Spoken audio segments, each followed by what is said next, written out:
Okay, so Dr. Shelton, let's say I'm a new teacher. I go to Bob and you here at UGA, I get some fish that I want to put into my system. I gotta know if they're male or female before I can start the reproduction process, obviously. And how do I do that? Male versus female?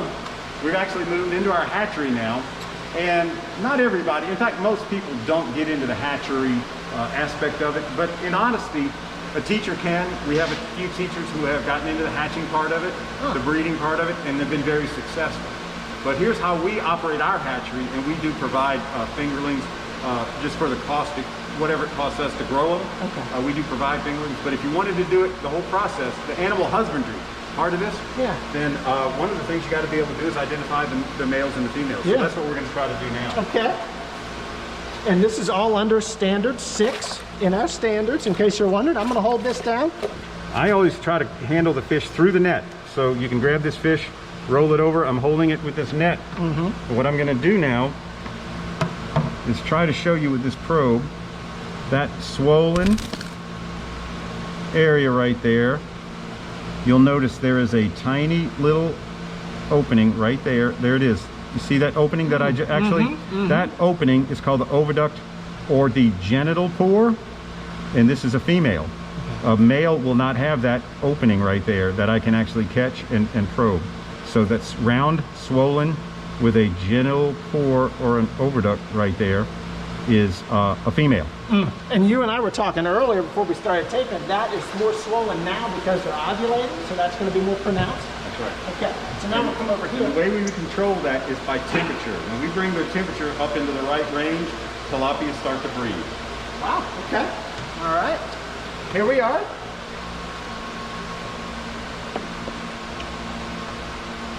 Fish another one out. Okay. Okay. And we're going to hold them through the net. That's great. So I'm using this probe. You'll see that there's this long, not round and swollen, but long, elongated feature there, and I will look for any evidence of an oviduct. It's all completely smooth, so no oviduct, no genital pore, just the anal pore. Both males and females have the anal, or excuse me, yeah, the anal pore right here, but there is no oviduct. That's all smooth, and that means that this is a male. Okay, we're going to check females, and by the way, tilapia are mouth breeders, and I'll show you what I mean. If we find a female with eggs, what we're going to try to do. Okay.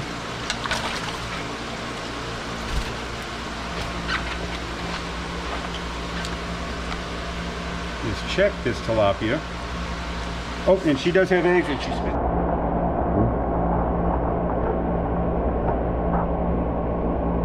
See, I'm flushing the eggs out of her mouth.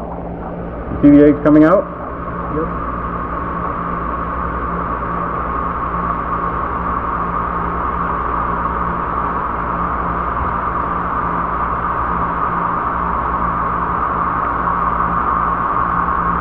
Okay. Put her right back in. How many could potentially be in her mouth? Usually Several hundred. Okay. At times on a bigger fish. You see how the eggs are denser? They sink down to the bottom. But if I do miss any, you will catch them. Sure will. Yep. Okay, did they all sink down to the bottom? All right, so normally those eggs are incubated in the mouth of that fish. So this McDonald jar is designed to imitate the movement of her mouth and gills by gently flushing clean water over the eggs. And that's what this shad tube is what it's called. That's what this tube does, is it gently flushes fresh clean water over those eggs. We call it rolling. The eggs gently roll around down in the bottom of the McDonald jar until they hatch.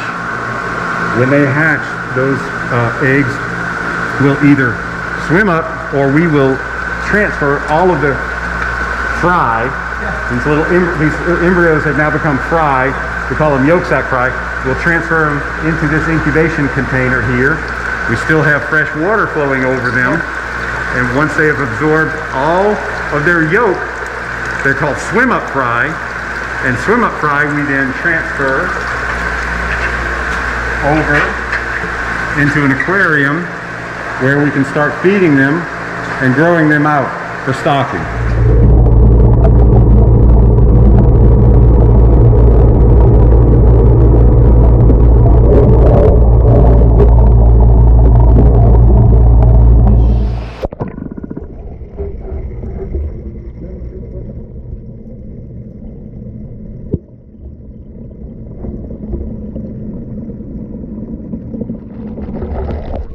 So some of the things that students then with their teachers can do from a business standpoint, from this idea of taking this system and selling some of this stuff, appreciating teachers, putting it into the cafeteria, all that stuff, and harping on these standards because this is something that teachers have told us they need to know more about before they do these cool things. Standard 15 is all about that. Can I see Standard 15? Yeah. Absolutely. Because I'm going to give you some examples. And this is right in the LC gang. All these wonderful standards you can incorporate into your app report. Yeah, we've also talked today. This is, all right. So everything is covered. There's two issues here. One is doing marketing research. So what we do is we calculate, well actually let's start in the opposite order. The other is doing a budget because you got to know how much, so formulate a budget. So we can use a spreadsheet to formulate an enterprise budget to see what our costs are so we know how much it costs to produce, say, a 1.5 pound tilapia. Or how much it costs to produce a basil plant. Okay, we have the students go do a survey. They go to the seafood markets locally and see what tilapia are selling for. Okay. They go to, here's one that's really impressed me. Go see what a basil plant sells for. Fresh basil. You want to make pesto? You go to Kroger and it's about $3 a plant. Jeez. One plant. So when you start running the numbers, it allows you to determine what the best markets are for your products, or if you're even making a profit. Sure, yeah. Now, for tilapia, you got to recognize that we're up against these Asian imports, which are very cheap. Yeah. And that's another opportunity to give a lesson about international agriculture. To students. And also the idea, I think, of the kindness, the generosity, I think, of the community to help students and know that they're making a contribution to a good cause. I think students are going to, and look at the critical thinking that they're going to get out of this. So we've talked about that today. And comparing different, for example, you can compare different strains or different varieties of tomatoes. You can do a study with 3 different varieties of tomatoes. He's done studies with different varieties of lettuce.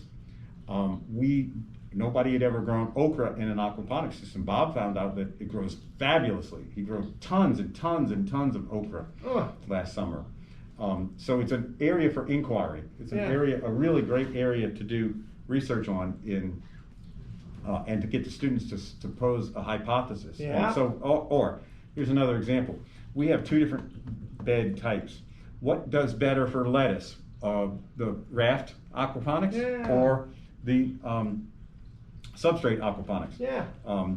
It's basically just a great palette for doing research. Yeah. All kinds of inquiry. And making topics like chemistry fun, like we did today with the pH and dissolved oxygen and ammonia and all. I mean, just incredible. So in terms of supplies to make this work, you're going to share with us some ideas of supplies that we would need to purchase to get this thing going on our own too. I mean, we'll show everybody that. Yeah. So for the do-it-yourself system that we just looked at, we have a list of materials and cost for that that we can share with you. Excellent. And so you'll kind of know how to get cranking. And you're available as a resource, and there are other teachers in Georgia that are resources as well in terms of a network, a mentoring network as well. Yeah. We work with several teachers in the Athens area, and recently it's really expanded out, and now we've got projects we're working with all throughout Atlanta and in other cities as well. Wow. Well, I think the folks are going to love watching these videos, doing the worksheet that goes with this, and then reflecting on all the cool things you can do in your app report with these standards and with making science fun. So this has been a lot of fun. Thanks, Dr. Shaw. It's great. Okay.